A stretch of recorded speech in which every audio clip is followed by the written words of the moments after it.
Queridos irmãos, graça e paz. Vamos abrir o texto sagrado.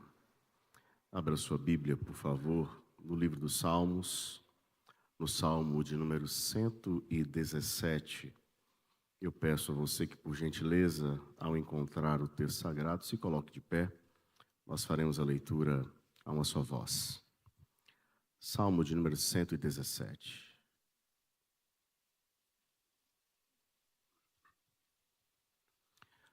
A uma só voz, leiamos, meus irmãos. Louvai ao Senhor, vós todos os gentios, louvai-o todos os povos, porque muito grande é a sua misericórdia para conosco, e a fidelidade do Senhor subsiste para sempre. Aleluia. Ó Deus amado, em nome de Cristo, nós pedimos humildemente, visita o nosso coração e fala conosco. É a nossa oração em nome de Jesus. Amém. Amém. Podem sentar, meus irmãos. Nós temos no ato do culto alguns privilégios dados pelo Senhor. Nós podemos nos achegar a Ele em oração, nós podemos ouvir a pregação da palavra, mas nós podemos também, no ato do culto, pela permissão do nosso Deus, louvá-lo por meio das canções ou através dos cânticos espirituais. Sejam estes cânticos os hinos do Inário Novo Cântico ou de qualquer outro inário, ou até mesmo os chamados corinhos, ou os cânticos, que são composições de pessoas do nosso tempo e que também edificam muito a nossa vida.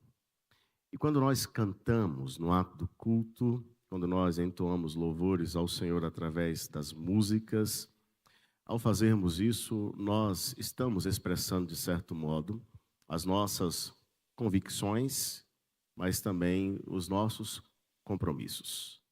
Então, nós cantamos algo e naquilo que cantamos, nós temos ali a letra que fala verdades nas quais cremos. Por outro lado, nós só não expressamos as nossas convicções, o que cremos, mas estamos também expressando os nossos compromissos. Sim, expressamos compromissos ao entoarmos cânticos ao Senhor. Nós estamos diante de um cântico ao Senhor, que de certo modo expressa convicções, mas também que remete a compromissos. Nós estávamos conversando agora há pouco, o reverendo Diógenes e eu, da curiosidade, que cerca este salmo, porque ele está tão próximo do Salmo 119, e o Salmo 117 tem apenas 2 versos, e se você olhar para o Salmo de número 119, você vai ver que tem 176 versos. Inclusive, nós vamos pregar o Salmo 117 hoje. No domingo que vem, o Salmo 118 será pregado. E depois nós vamos suspender a série de Salmos e só voltaremos com a série de Salmos no mês de fevereiro. Nós suspenderemos a série, não o culto. Então o culto vai continuar tendo. E os pastores pregarão sermões que a gente chama de temas livres. Então nós continuaremos pregando, mas temas livres no horário das 8 da manhã. Depois do próximo domingo até o mês de fevereiro, quando retornaremos para a exposição do livro dos Salmos. Faremos isso porque queremos começar o Salmo 119 em fevereiro e nós permaneceremos por um bom período no Salmo de número 119. Mas o 117, com apenas 2 versos, sendo um cântico de louvor ao Senhor, ele traz aqui convicções, mas traz também compromissos. O que nos chama a atenção é que este cântico, ele vai nos ensinar, em linhas gerais, que o nosso Deus, ele continua sendo o mesmo, ontem, hoje e o será para sempre, conforme nos ensina o autor sagrado, quando escreve a sua epístola aos Hebreus, no capítulo 13, versículo de número 8. Um destaque é feito aqui neste salmo, e esse destaque feito aponta para a fidelidade de Deus. Talvez você fale, pastor, mas também fala sobre a misericórdia. Sim, Mas esta misericórdia é a demonstração da bondade do Deus que é fiel ao longo do seu trato com o seu povo. Então, de certo modo, este salmo está chamando a sua atenção e a minha atenção para essa fidelidade de Deus, a fidelidade de Deus. E nós vamos estudar esse salmo, queridos, respeitando a seguinte estrutura. Eu quero que vocês observem comigo, de maneira bem simples, aqui no verso de número 1, o objeto da adoração, ou o objeto do louvor, ou quem é aquele que deve ser louvado. Depois, ainda no verso de número 1, eu quero que você observe comigo quem são aqueles que devem louvar. E, por fim, no verso 2, eu quero que você me acompanhe e observe aqui o motivo pelo qual ele deve ser louvado. Então, nós temos aquele que é louvado, aqueles que devem louvar e o motivo pelo qual Deus deve ser louvado. Mantenha a sua Bíblia aberta, por favor, e me acompanhe aqui nesta simples e breve exposição que faremos. O verso de número 1 inicia dizendo assim: louvai ao Senhor. Existe aqui, meus queridos irmãos, uma convocação, e essa convocação ela é específica, e ela traz de maneira específica o objeto da adoração, e o objeto da adoração que está sendo discriminado aqui é o Senhor. Isso significa que a adoração a Ele deve ser uma adoração exclusiva. E essa adoração exclusiva, ela é, de certo modo, inquestionável. Então, não há brechas para questionamento no Salmo sobre quem deve ser adorado. Pelo contrário, o salmista, que não sabemos quem é, nós não temos o nome do autor do Salmo, o salmista, ele especifica o objeto da adoração. E o Senhor, Yahvé, é aquele que deve ser adorado com exclusividade. É isso que está sendo dito para nós aqui de um modo muito claro. Este que deve ser adorado com exclusividade é completamente distinto. Ele é completamente diferente dos falsos deuses, dos ídolos, que são futilidades criadas pela imaginação do homem.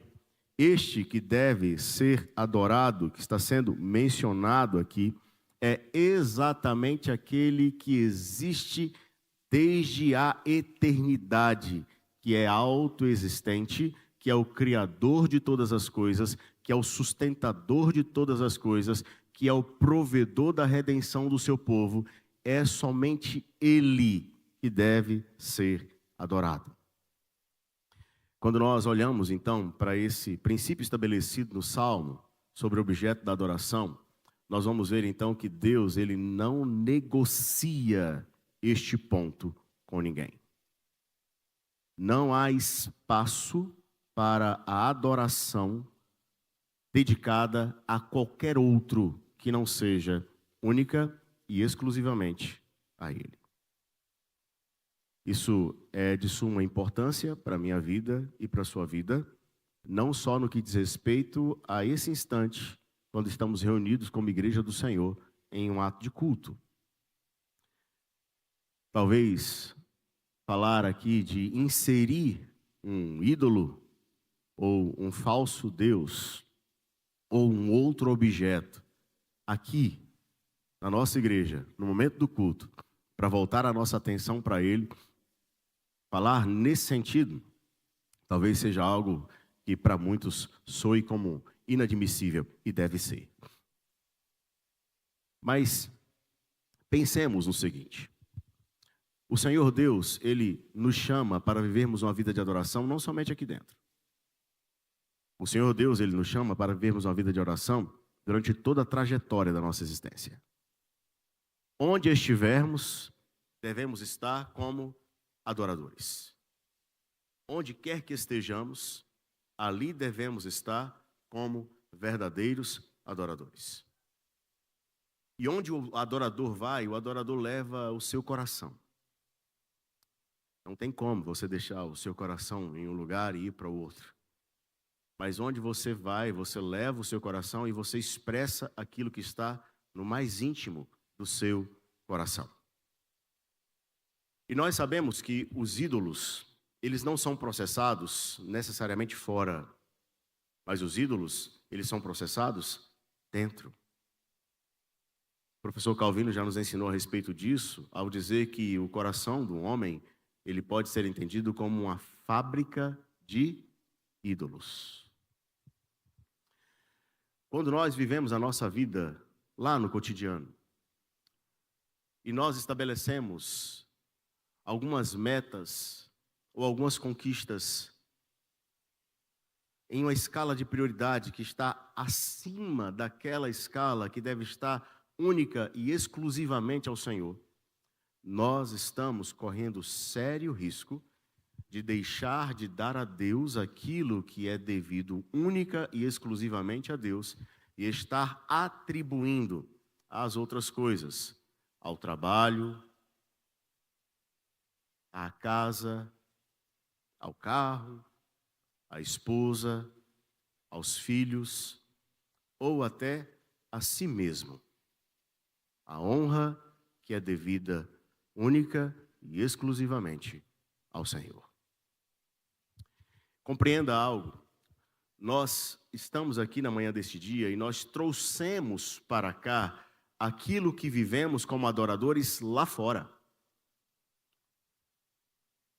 E aí então não é difícil você fazer uma análise da adoração que você presta aqui, quando você contempla o tempo administrado lá fora e a quem esse tempo está sendo mais dedicado.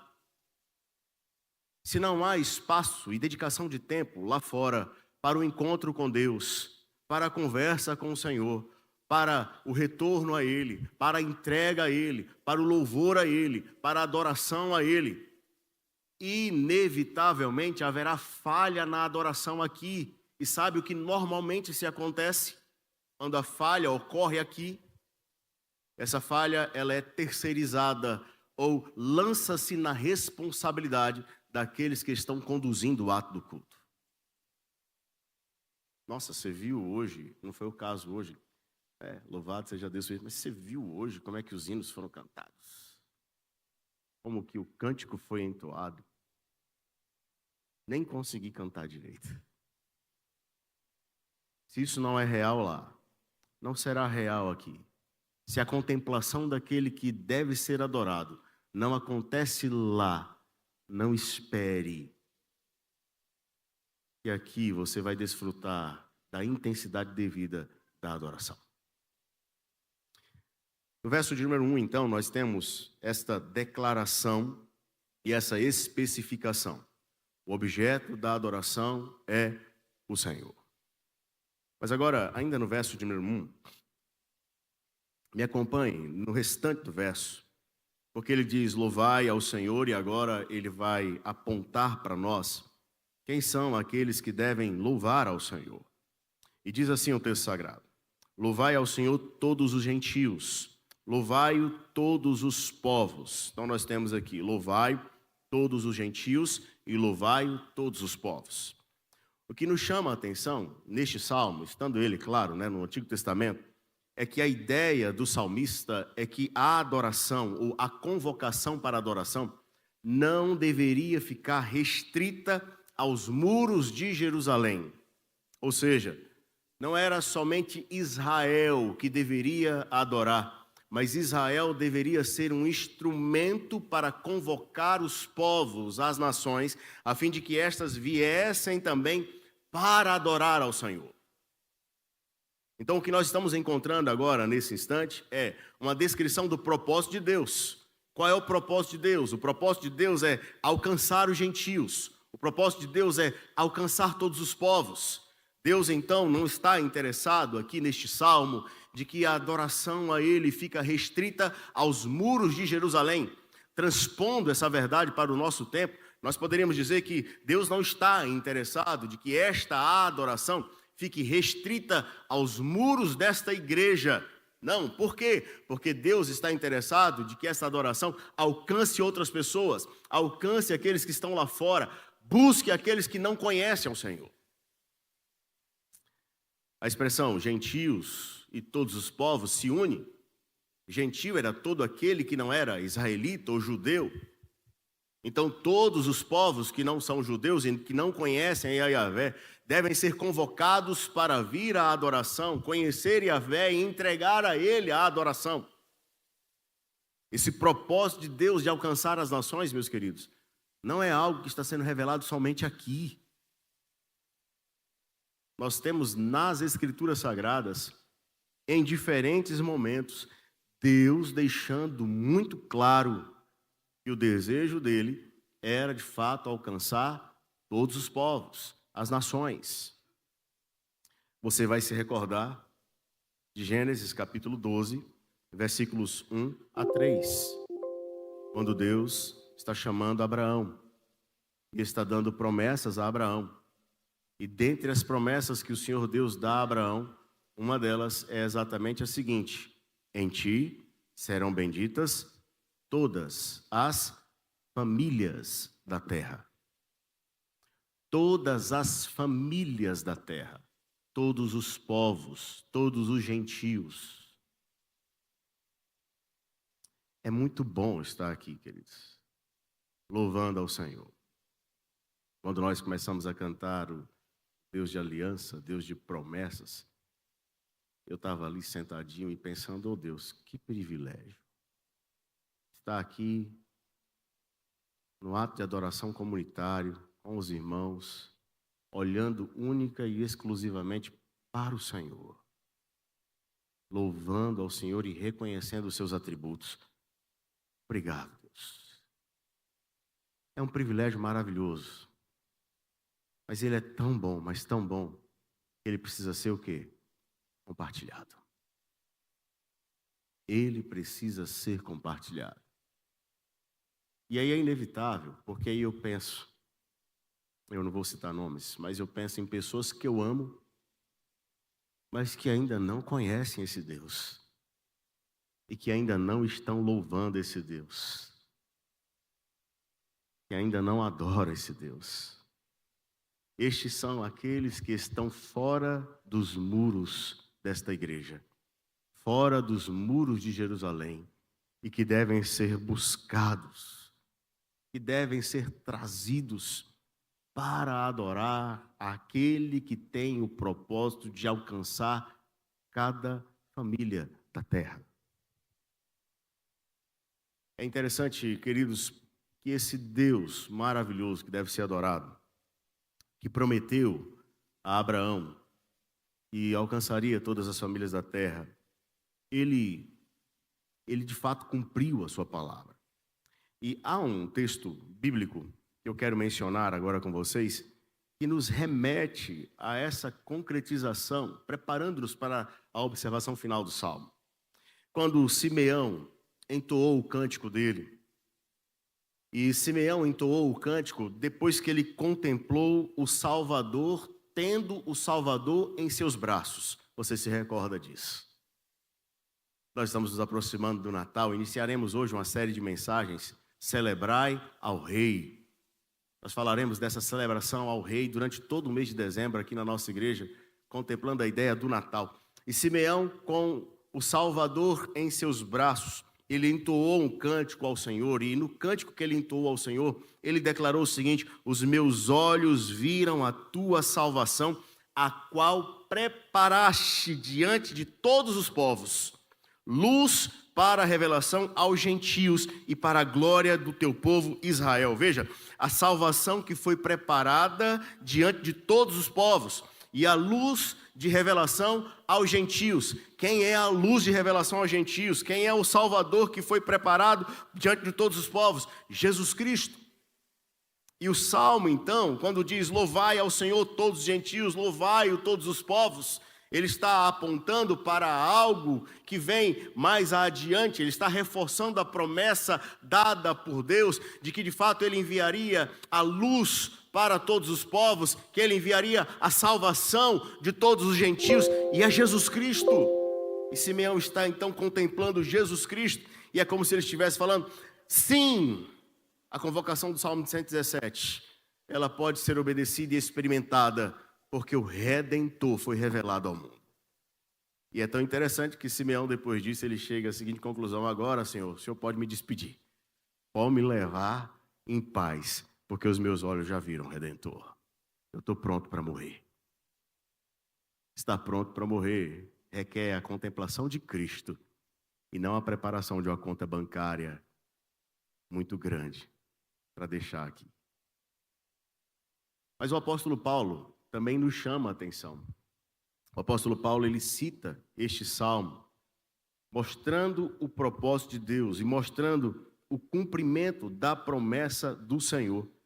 E se você quiser, você pode acompanhar isso em Romanos, no capítulo de número 15.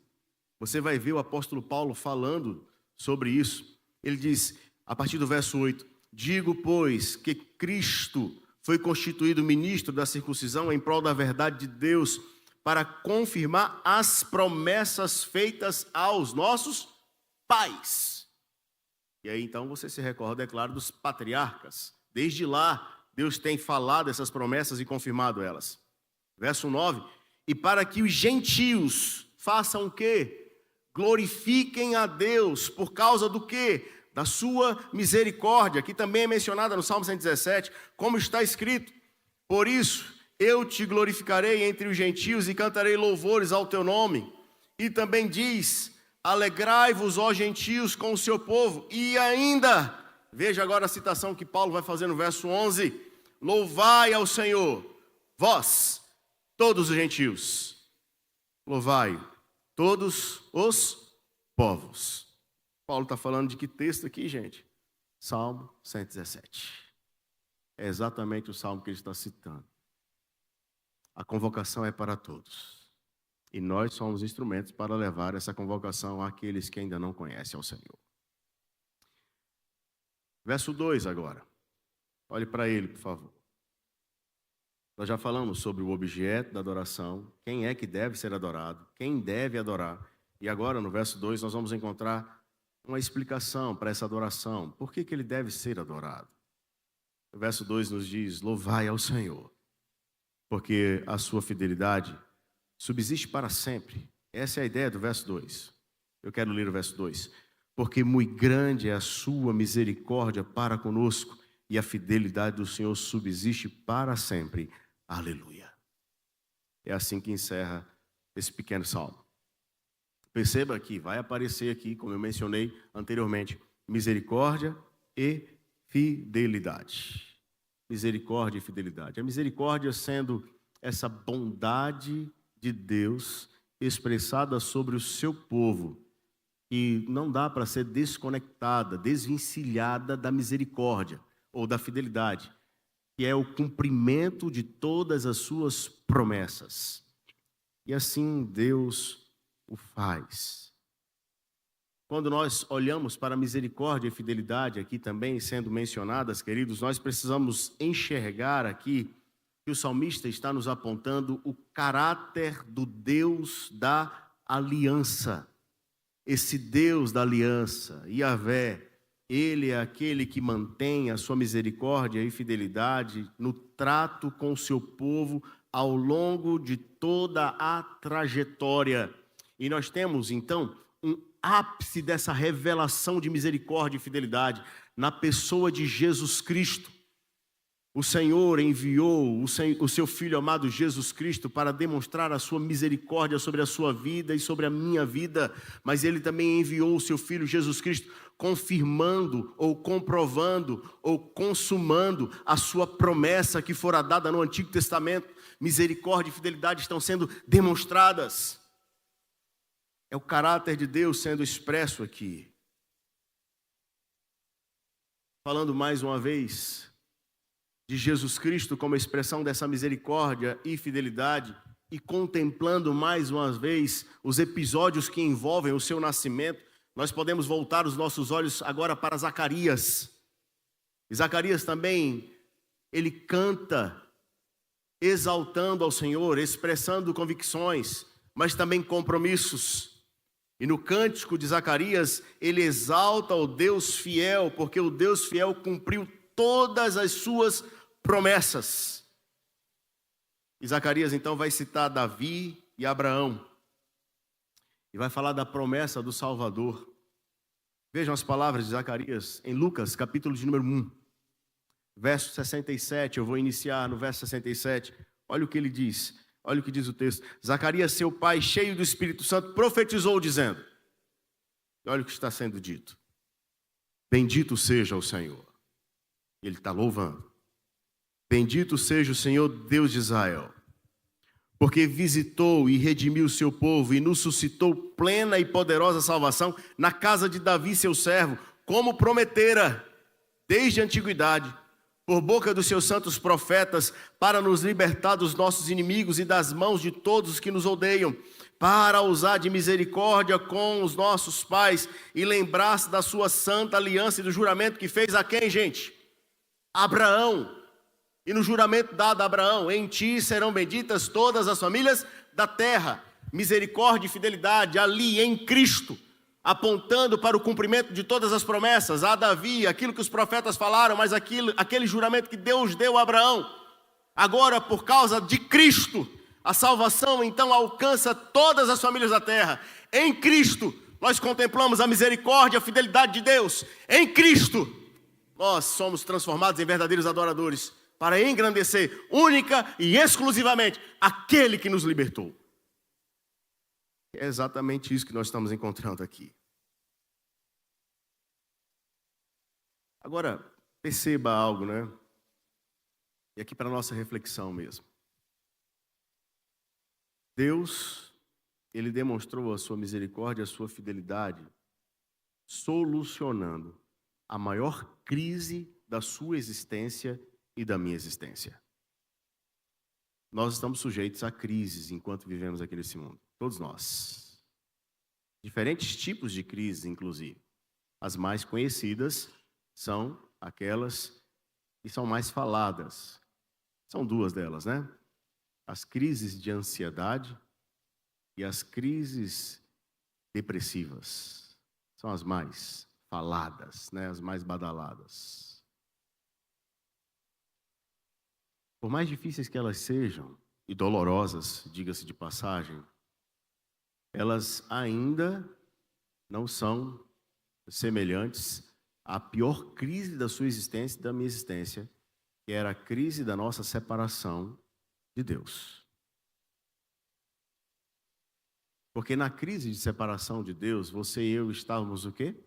Mortos em nossos pecados e delitos. E o que é que Deus fez para resolver a nossa pior crise? Ele usou de misericórdia e fidelidade, cumprindo as suas promessas e nos visitando em nossa miséria, para que pudéssemos então receber cura, paz. Foi isso que ele fez. Parafraseando o apóstolo Paulo em Romanos capítulo 8, eu queria perguntar para você algo, então, e eu queria que você pensasse. Se Deus, de maneira misericordiosa e fiel, solucionou a pior de todas as crises que poderíamos experimentar, eu lhe pergunto, esse Deus que você serve, ele não é Deus para, de maneira misericordiosa e fiel, solucionar as crises menores? Com certeza sim. Talvez você não tenha reparado, mas hoje pela manhã, quando você acordou, ele já havia renovado sobre a sua vida a sua misericórdia. Talvez você não tenha se dado conta, mas durante o tempo em que você acordou até chegar aqui, ele não deixou nenhuma das suas promessas voltarem sem ser cumpridas. Porque ele não é homem para que minta, e nem filho do homem para que se arrependa. E talvez você ainda não tenha se dado conta, mas até o dia do encontro final com Jesus Cristo, a misericórdia continuará sendo renovada e a fidelidade continuará sendo experimentada para a glória dele mesmo. E eu encerro, queridos, o estudo desse salmo com vocês, falando que essa convocação que temos aqui para adoração, ela vai implicar para a sua vida e para a minha vida na confissão de convicções, mas também na confissão de compromissos. Convicções. Onde é que estão as convicções? Do que nós podemos falar? Quando nós entoarmos este salmo, lemos esse salmo, nós precisamos, de fato, declarar quem é Deus e reconhecer os seus atributos e também os seus propósitos. Estas são as convicções. E quem é Deus? Aqui nós estamos aprendendo por este salmo que Ele é o Deus fiel, Ele é o Deus misericordioso. E nós não podemos, de modo algum, negociar uma adoração que é única e exclusivamente tem que ser dada a Ele e pronto. E os compromissos? Lembre-se do propósito dele no Salmo. Qual é o propósito dele no Salmo? Alcançar todas as nações, alcançar os gentios. Quem é o instrumento que Deus quer usar para alcançar? É a sua vida, é a minha vida. Então nós devemos entoar esse salmo, ou ler esse salmo, estudar esse salmo, reconhecendo estas convicções. Quem é este Deus? Mas também assumindo um compromisso de buscar o propósito do Senhor, de ser um instrumento nas mãos dele para alcançar o perdido. Desfrutar do relacionamento com esse Deus misericordioso e fiel é algo maravilhoso. Mas é mais maravilhoso ainda saber que Deus tem isso não somente para a minha vida e para a sua, mas Deus tem isso também para a vida de pessoas que nós amamos e que infelizmente ainda estão longe do conhecimento e da vivência com esse Deus da aliança. Eu convido você para orarmos esse instante. Coloque a sua vida diante do Senhor. E se você tem visto essa bondade dele sobre a sua vida, essa bondade está sendo expressada na sua misericórdia e na sua fidelidade, eu quero falar com você, agradeça ao Senhor, agradeça. Nos detalhes que você tem visto, a expressão dessa bondade, dessa misericórdia, fidelidade, renda graças agora, fale com o Senhor. Mas se você se sentiu encorajado a assumir um compromisso de ser um instrumento nas mãos dele, para convocar pessoas para adorá-lo também, e se você já tem feito isso por pessoas específicas, fale dessas pessoas com o Senhor também agora nesse instante. Ore ao Senhor.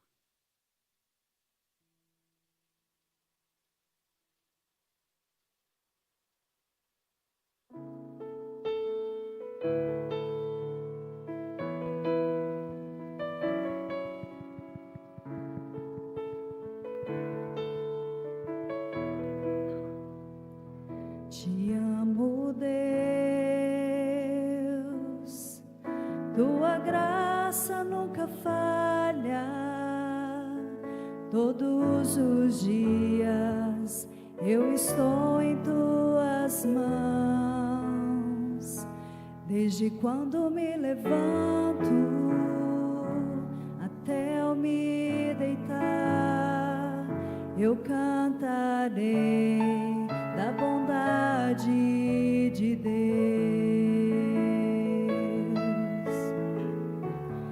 És fiel em todo tempo, em todo tempo tu és tão bom, com todo o fôlego que tenho, eu cantarei da bondade de Deus. Vamos ficar de pé e cantar juntos esse cântico. Tua doce voz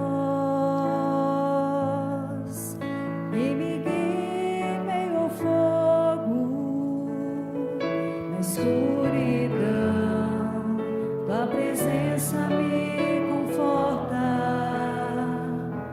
Sei que és meu Pai, que amigo és, eu vivo na bondade de Deus.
Em todo tempo tu és tão bom,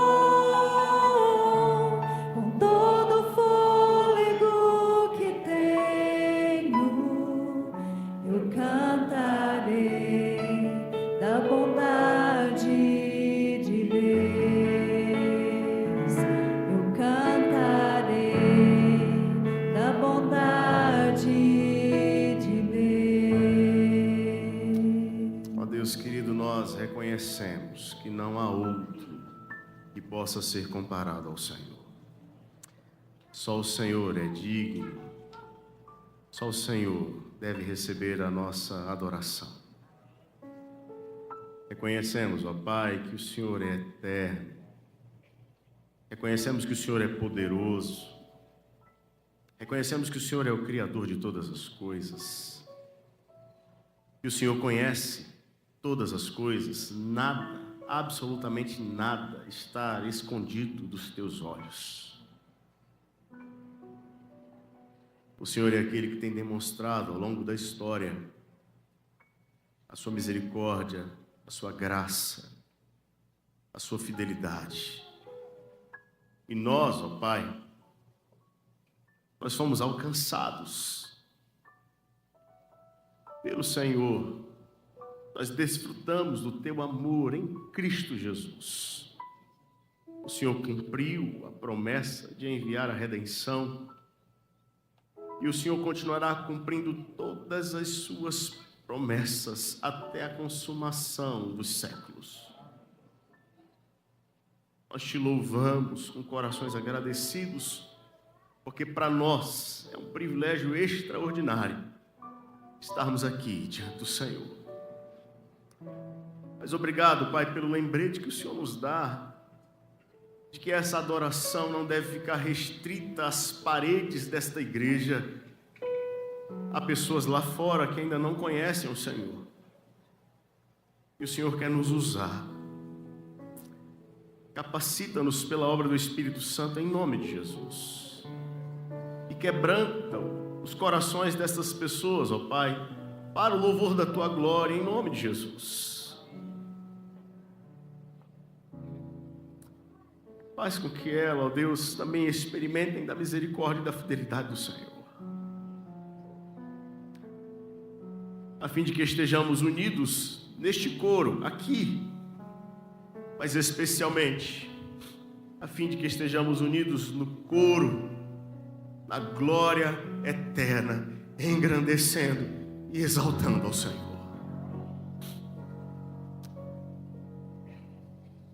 Agora, queridos, ide em paz. Que a graça do Cordeiro amado Jesus Cristo, o amor de Deus, o eterno Pai, a comunhão e a consolação do Espírito Santo repouse sobre nós e sobre todo o povo de Deus espalhado pela face da terra hoje e para todos sempre. Amém.